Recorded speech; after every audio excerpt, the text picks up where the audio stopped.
Hi, my name is Ben, or Biology Ben, and I'm making this video to help high school students learn biology without having to read over their boring textbook or go through all their notes all over again. So what we'll be doing today is cell structure. Um, so the first structure of the cell we'll talk about is the cell wall.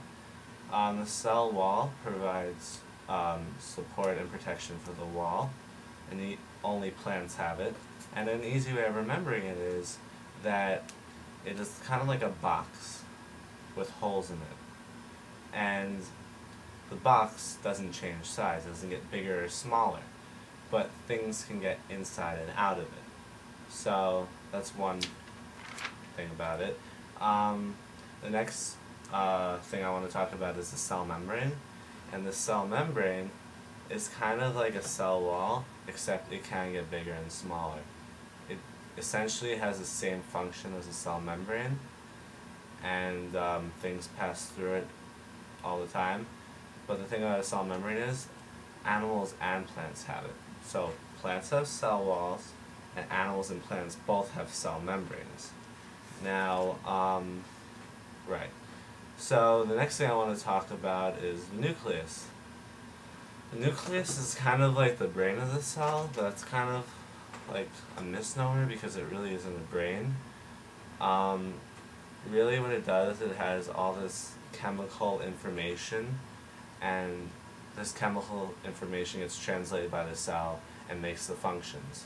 So basically the nucleus tells a whole cell what to do. Just to speed things up, the nucleus is surrounded by a nuclear envelope. It's kind of not important. The next most important part are the ribosomes. Now, proteins are the most important part of this. Is the most important thing that a cell has. Proteins do the whole function of the cell. They perform everything that the cell does.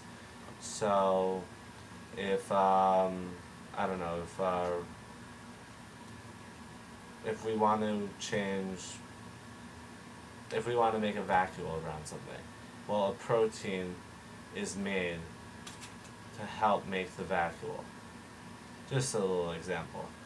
So, ribosomes are made out of RNA and protein, and they translate the chemical information from the nucleus into a protein.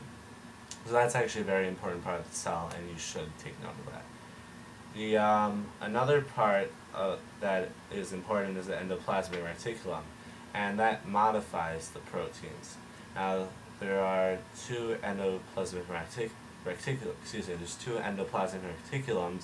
One is the rough and one is smooth. The rough endoplasmic reticulum is studded with proteins, which is why it's rough, because it's like a rough surface. Okay, that's easy to remember. That's a little bit more complicated, and not to waste your time, just read that more up about that in your textbook. Going by my rubric, we'll talk about the lysosomes. The lysosomes are only found in animal cells, so in plants, that's another thing that plants don't have. A lysosome contains a number of enzymes, and actually when cells take in food, the vacuole, which we'll talk about next, with the food, binds with the lysosome, and the enzymes in the lysosome break down the food in the vacuole so the plant can use it for energy. Now, a vacuole is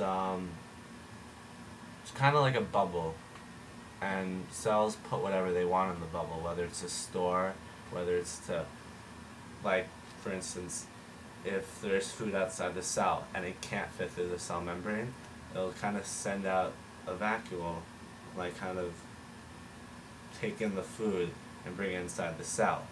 And since the food's too big to take out of the vacuole, as it kind of is like another membrane, the vacuole combines with the lysosome and breaks it down so the cell can use it.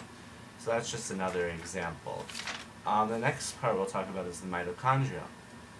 The mitochondria is like your textbook probably says, is like the powerhouse of the cell.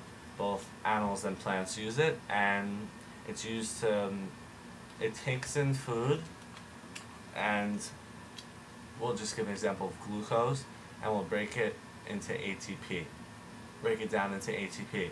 And ATP is the universal usable energy of all organic and biological life, and that's what cells use. Another thing you probably have to know is that plant cells only have are called chloroplasts. It's 9:30. Chloroplasts go through this insanely complicated process to take sunlight and make it into usable energy. And that should be about it. I think I've gone through everything.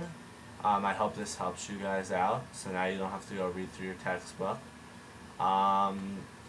Please add comments if you want me to make another video and explain something I didn't explain. Thanks.